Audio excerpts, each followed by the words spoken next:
Número de mortos em protestos no Irã passa de 500 e Donald Trump ameaça atacar país. E você vai ver também. Acordo de livre comércio entre Mercosul e União Europeia podem deixar produtos mais baratos para o brasileiro. E ainda, pela primeira vez, Brasil conquista 2 prêmios no Globo de Ouro. Essas e outras notícias você confere agora no Redação Hit. Olá, muito bom dia, 11h30 agora pelo horário de Brasília. Seja muito bem-vindo ao Redação Hit, primeira edição. Nós estamos ao vivo e vamos agora ver os destaques desta segunda-feira, dia 12 de janeiro. O Irã afirmou estar pronto para a guerra nesta segunda, em meio às ameaças do presidente dos Estados Unidos, Donald Trump. O número de mortos nas manifestações no país iraniano passou de 500. A informação é de um grupo de direitos humanos com sede nos Estados Unidos que vem monitorando o número de vítimas em meio aos protestos generalizados contra o regime no país. De acordo com a agência de notícias de ativistas de direitos humanos, o número representa a quantidade de pessoas mortas nos últimos 15 dias, incluindo ao menos 8 crianças. Ainda de acordo com a agência, cerca de 11 mil pessoas também foram presas. O Irã está sem internet desde a última quinta-feira, depois que as autoridades cortaram o acesso à internet e às linhas telefônicas, deixando o país praticamente isolado do mundo exterior. Os protestos anti-governo no Irã eclodiram a partir de uma onda de agitação nacional que representa o maior desafio ao regime em anos. O presidente dos Estados Unidos, Donald Trump, ameaçou atacar o Irã se as forças de segurança responderem com força. O líder supremo, Ayatollah Ali Khamenei, pediu a Trump que foque em seu próprio país e culpou os Estados Unidos por incitarem as manifestações. Os protestos começaram nos bazares de Teherã contra a inflação desenfreada, mas se espalharam pelo país e se transformaram em manifestações gerais contra o regime. As preocupações com a inflação atingiram o auge na semana passada, quando os preços de produtos básicos, como óleo de cozinha e frango, dispararam dramaticamente da noite para o dia, com alguns produtos desaparecendo completamente das prateleiras. A situação foi agravada pela decisão do Banco Central de encerrar um programa que permitia a alguns importadores acessar dólares americanos mais baratos em comparação ao restante do mercado, o que levou lojistas a aumentarem os preços e alguns a fecharem suas portas, iniciando os protestos. Inicialmente, os protestos eram contra o aumento do custo de vida, mas com o passar dos dias se transformaram em um movimento contra o regime teocrático que governa o Irã desde a Revolução. Pelo menos 2 pessoas morreram em um incêndio em um prédio na Vila Prudente, zona leste de São Paulo. O fogo, que começou por volta das 5 horas da manhã em um dos apartamentos no último andar do edifício, foi controlado. 2 pessoas, sendo um bebê de 2 meses e um homem de 35 anos com deficiência intelectual, morreram no incêndio. O prédio, que era ocupado por um grupo, era ocupado, aliás, por um grupo de sem-teto. Uma fumaça densa chegou a cobrir todo o edifício, que aparentemente tem 3 andares, e na sua laje alguns barracos construídos. As causas do incêndio serão investigadas.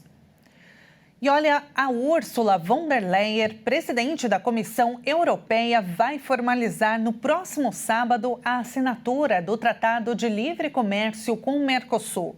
A confirmação foi feita no domingo pelo braço executivo da União Europeia. Com a aprovação, alguns produtos, como queijos, azeites e chocolates, podem ficar mais baratos para o brasileiro. Mas o alívio nos preços ainda pode demorar para acontecer por conta do período de transição. O tratado é histórico porque vai criar uma zona de livre comércio de mais de 720 milhões de consumidores. Combinadas, as economias somam mais de 22 trilhões de dólares em produto interno bruto. O acordo entre as partes veio após 26 anos de negociações. Para os sul-americanos, o acordo é uma oportunidade de ampliar a demanda externa para a indústria agrícola. Já para os europeus, a vantagem é a maior abertura do mercado do Brasil e seus vizinhos, que pode impulsionar a indústria manufatureira. O pacto comercial deve ser assinado somente na próxima semana, entre os dois blocos. Ainda que precise do aval do Parlamento Europeu e do Congresso Nacional de cada país do Mercosul, o alívio nos preços deve chegar aos consumidores do Brasil. Com isso, alguns produtos europeus devem chegar mais baratos ao Brasil ao longo dos próximos anos. O azeite, que hoje paga 10% de tarifa, vai passar a pagar 0% após a redução gradual. Queijo e o leite em pó, que pagam 28% de tarifa, também vão ter tributo zero em quantidades pré-determinadas. Outro exemplo são as fórmulas para bebês, que hoje pagam 18% de tarifa e vão ter o tributo zerado em cota de até 5.000 toneladas. O teto do INSS subiu de acordo com o Índice Nacional de Preços ao Consumidor, que é usado como referência para o reajuste para quem ganha acima do salário mínimo. Aposentadorias e pensões concedidas a partir de fevereiro de 2025 terão correção proporcional. Aposentados e pensionistas do INSS, que recebem benefícios acima do salário mínimo, vão ter reajuste de 3,9% na remuneração. O valor foi revelado após divulgação do Índice Nacional de Preços ao Consumidor, o INPC, que é usado como referência para o reajuste. Esse reajuste vale apenas para os segurados que já recebiam o benefício em 1º de janeiro do ano passado. Quem passou a receber aposentadoria ou pensão do INSS, a partir de fevereiro de 2025, vai ter um percentual de correção proporcional, já que não acumulou 12 meses completos de pagamento. Quanto mais recente for a data de concessão do benefício, menor fica o índice aplicado no reajuste. Com o aumento, o teto dos benefícios do INSS vai passar de R$ 8.157 para R$ 8.475. A aplicação desse reajuste foi publicada em portaria do governo federal nesta segunda-feira, no Diário Oficial da União, que oficializa os novos valores. Para os segurados que recebem um salário mínimo de benefício, o reajuste é automático e acompanha a atualização do piso nacional. O novo valor do salário mínimo, de R$ 1.621, passou a valer a partir da última quinta-feira. E o clima mais estável no campo favoreceu a inflação dos alimentos básicos, que desacelerou em 2025. Para este ano, o arroz e o feijão devem permanecer sem muitas variações. Depois de subir 7% em 2004, a inflação de alimentos perdeu força e caiu bastante em 2025. O indicador fechou o ano com leve alta de 2,9%. Segundo o IBGE, muitos alimentos básicos do prato brasileiro, como o arroz e o feijão, tiveram quedas expressivas de preços, beneficiado pelo clima no campo, que favoreceu o aumento das colheitas. Já o preço da carne continuou em patamares mais altos, mas também menos acelerado do que em 2024. A produção recorde no Brasil contribuiu e a inflação do contrafilé, por exemplo, fechou 2025 com alta de 1,3%, após um salto de 20% registrado no ano anterior. Movimento semelhante aconteceu com a picanha, que o valor desacelerou de 8,7% para 2,8% entre um ano e outro. Mas em 2026, o preço da carne tende a voltar a subir, já que o consumo deve aumentar neste ano. As eleições, a Copa do Mundo e a isenção de imposto de renda para quem ganha até R$ 5.000 devem aumentar a demanda pela proteína animal. Após ser atingido por um tornado no fim de semana por causa de um ciclone extratropical, o estado do Paraná está novamente sob um alerta de tempestades nesta segunda-feira. O fenômeno, que passou pela região metropolitana de Curitiba, afetou mais de 300 casas. Segundo o Sistema de Tecnologia e Monitoramento Ambiental do Paraná, a intensidade do tornado que atingiu São José dos Pinhais foi classificada como F2 na escala Fujita, que vai até 5. A escala é usada no Brasil para medir a gravidade dos tornados com base nos danos provocados. E mesmo não tocando o tempo todo no chão, os ventos chegaram a 180 km por hora e o percurso foi de cerca de 1 km. A cidade mais afetada é São José dos Pinhais. O município registrou diversos estragos, principalmente em Guatupê, o bairro mais populoso da cidade. Na região e em outros bairros próximos, as equipes da Defesa Civil registraram quedas de árvores, danos à rede elétrica, desabamento de muros e a queda de telhado e pilares de uma empresa. Placas e outros objetos também foram lançados pelo vento sobre a rede elétrica em alguns pontos, deixando moradores mais de 40 horas sem luz. E de acordo com a Defesa Civil Estadual, o tornado de sábado atingiu 350 residências e impactou mais de 1.000 pessoas. Ao todo, 2 famílias ficaram desalojadas. Bombeiros e a Defesa Civil entregaram cerca de 90 lonas para famílias. Nesta segunda-feira, o dia que amanheceu encoberto segue instável, especialmente do leste ao norte do Paraná. O alerta da Defesa Civil prevê tempestades ao longo da tarde e da noite. A previsão ainda de chuvas intensas e ventos fortes, com possibilidade de ocorrências como destelhamentos, queda de galhos de árvores, alagamentos e danos na rede elétrica. E veja a seguir, pela primeira vez, Brasil conquista 2 prêmios no Globo de Ouro. E antes do intervalo, vamos dar uma olhada no tempo na cidade de Araripina, Pernambuco. 30 graus neste momento. Redação Hit volta já.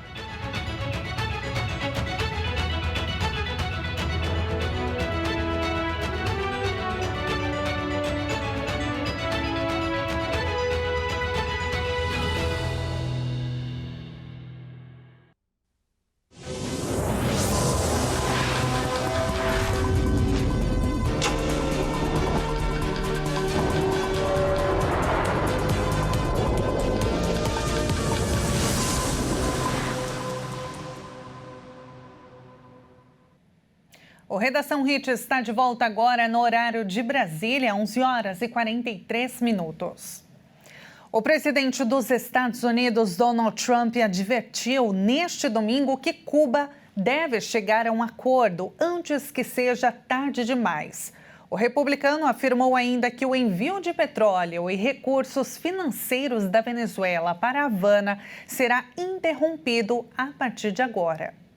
Em sua plataforma Truth Social, Trump disse que não haverá mais petróleo nem dinheiro indo para Cuba, zero, e acrescentou que sugere fortemente que eles façam um acordo antes que seja tarde demais. O republicano também afirmou que Cuba viveu por muitos anos de grandes quantidades de petróleo e dinheiro da Venezuela. Em troca, Cuba forneceu serviços de segurança aos 2 últimos ditadores venezuelanos, mas não mais. Pouco antes dessa publicação ao governo cubano, Trump republicou a mensagem de um usuário da rede social X, sugerindo que o secretário de Estado, Marco Rubio, se tornaria presidente de Cuba e acrescentou o comentário: "Parece bom para mim". Essas declarações de Trump acontecem 8 dias depois de os Estados Unidos terem capturado o presidente venezuelano deposto, Nicolás Maduro. A operação militar noturna em Caracas resultou na morte de dezenas de membros das forças de segurança venezuelanas e cubanas. O presidente cubano, Miguel Díaz-Canel, respondeu afirmando na rede social X que Cuba é uma nação livre, independente e soberana. Ninguém dita o que fazemos, enfatizando que a ilha está se preparando e está disposta a defender a pátria até a última gota de sangue. Sob embargo dos Estados Unidos, Havana tem dependido cada vez mais do petróleo venezuelano, fornecido como parte de um acordo firmado com Hugo Chávez, antecessor de Maduro. Desde a pandemia de 2020, Cuba enfrenta sua pior crise econômica em 30 anos, com inflação galopante, apagões e escassez de alimentos, medicamentos e combustível. Falando de saúde agora, Janeiro Verde é momento de reforçar a importância do diagnóstico precoce do câncer do colo do útero. A doença é uma das principais causas de morte por câncer entre mulheres. O ano começa com a conscientização para um dos problemas que mais preocupam o público feminino em relação à saúde. O Janeiro Verde destaca a importância do diagnóstico precoce do câncer de colo do útero, que é uma das principais causas de morte por câncer entre mulheres. Este tipo de câncer atinge a parte inferior da estrutura uterina e, em grande parte dos casos, é provocado pela infecção persistente por alguns tipos do vírus, o HPV. Apesar de ser uma doença grave e muito comum, quando o diagnóstico ocorre de forma precoce, as chances de cura são bastante altas. A doença costuma ser silenciosa na fase inicial, não apresentando sintomas que sirvam de aviso imediato. Por ser uma patologia que pode ser prevenida com estratégias eficazes, a informação é a principal ferramenta de proteção.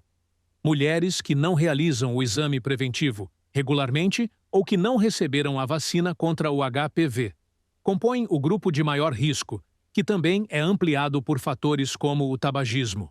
É preciso estar atenta aos sinais que o corpo envia, mesmo que eles só apareçam em estágios mais avançados. Sintomas como sangramento fora do período menstrual, dores na parte baixa da barriga, desconforto ou corrimentos com cheiro forte são alertas importantes. Ao notar qualquer uma dessas alterações, a orientação é buscar atendimento médico imediato. A vacina contra o HPV, disponível gratuitamente no SUS, é o primeiro passo para proteger as gerações futuras.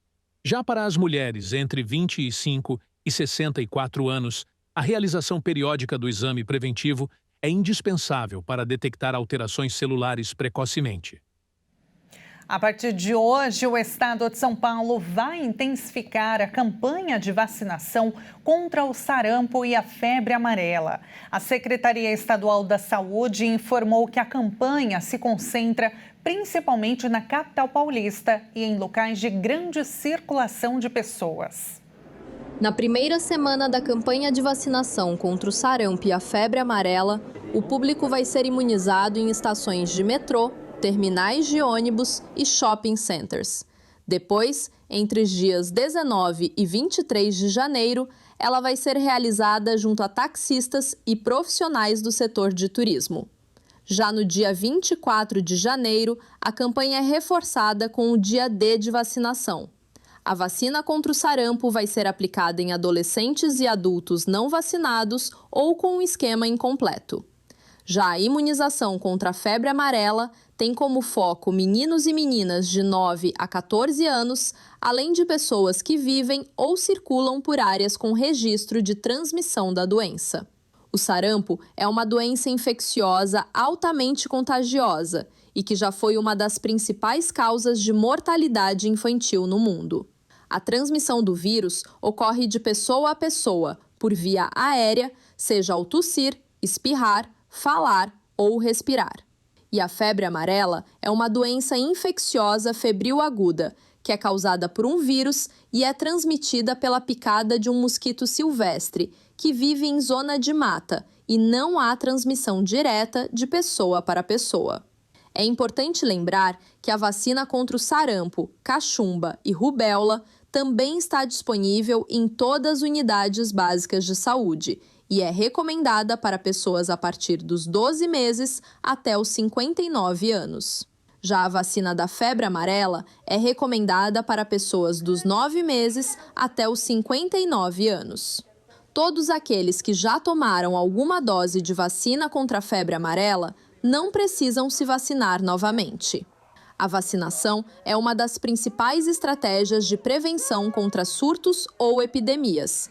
E manter o esquema vacinal em dia é importante para garantir a proteção tanto individual quanto coletiva. E quem está de olho no desconto para pagar o IPVA, é bom ficar atento, viu? Os vencimentos começam hoje e seguem o calendário de acordo com o final da placa do carro. O calendário de pagamento com desconto do Imposto sobre a Propriedade de Veículos Automotores, o IPVA 2026, já está valendo. Nesta segunda-feira, o vencimento é para os carros com placas final 1. Assim segue até o dia 23, que vence o pagamento para veículos com placas final 0. Aqueles que seguirem o calendário e quitarem o imposto em janeiro à vista contam com o desconto de 3%. O imposto também pode ser parcelado em até 5 vezes. Ainda é possível fazer o pagamento em fevereiro, mas o motorista perde o desconto e a possibilidade de parcelamento, tendo que quitar o valor de uma vez só. Além disso, a tabela segue os mesmos valores do ano passado: 4% para carros de passeio, 2% para motocicletas, caminhonetes, ônibus e maquinário pesado, 1,5% para caminhões e 1% para veículos de locadoras. O valor devido pode ser consultado ao acessar o CIVEI, Sistema de Veículos, uma página simplificada no site da Secretaria da Fazenda de São Paulo. Lembrando que o parcelamento pode ser feito desde que o valor total do IPVA seja igual ou superior a R$ 38,42, que é equivalente a 10 unidades fiscais de São Paulo. Em caso de valores menores, o parcelamento pode ser feito em 3 ou 4 parcelas. Fazer o pagamento, o motorista deve usar o número do Renavan, Registro Nacional de Veículo Automotor, em qualquer banco. É possível pagar pela internet, nos terminais de autoatendimento ou outros canais oferecidos pela instituição financeira.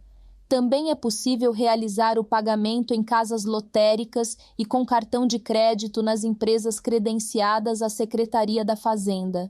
Quem atrasar no pagamento fica sujeito a uma multa de 0,33% por dia e juros com base na taxa Selic. Passados 2 meses, o percentual fixo da multa se baseia em 20% do valor do imposto. O cinema brasileiro viveu uma de suas noites mais marcantes no Globo de Ouro, em Los Angeles. Uma dobradinha de filme e ator colocou o Brasil no centro da principal premiação pré-Oscar. Wagner Moura. O Brasil brilhou no Globo de Ouro pelo 2º ano consecutivo. Em 2025, Fernanda Torres levou a estatueta de melhor atriz e agora o Agente Secreto conquistou 2 prêmios. Wagner Moura foi eleito melhor ator em filme de drama, o primeiro homem brasileiro a levar essa estatueta. My fellow nominees. Meus colegas indicados, vocês são atores extraordinários. Compartilho este prêmio com vocês. Muito obrigado. Obrigado, Neon, minha equipe. Obrigado pela amizade de vocês. Thank you for your friendship. O longa de Kleber Mendonça Filho ficou com a estatueta de melhor filme em língua não inglesa. Acho que este é um momento muito propício para contar histórias e fazer filmes. Penso muito em jovens cineastas, seja na França, no Irã ou no Brasil. Penso muito em jovens que fazem filmes ou produzem imagens aqui nos Estados Unidos. Acho que é um momento muito importante para fazer filmes e contar histórias. Esse é o lado positivo de estarmos passando por um momento muito difícil, e este é um momento sombrio em muitos países. A trama de O Agente Secreto é ambientada durante a ditadura militar e o filme é um dos títulos mais celebrados da temporada internacional de prêmios. Entre os demais destaques da noite, uma batalha após a outra figurou entre os grandes vencedores com 4 vitórias entre as 9 indicações. O Globo de Ouro é um marco importante da temporada de prêmios de Hollywood, que se encerra em março com a cerimônia do Oscar. E esta edição fica por aqui. Muito obrigada pela sua companhia. Uma excelente semana para você. Nos encontramos novamente amanhã às 11h30 em ponto. Até mais.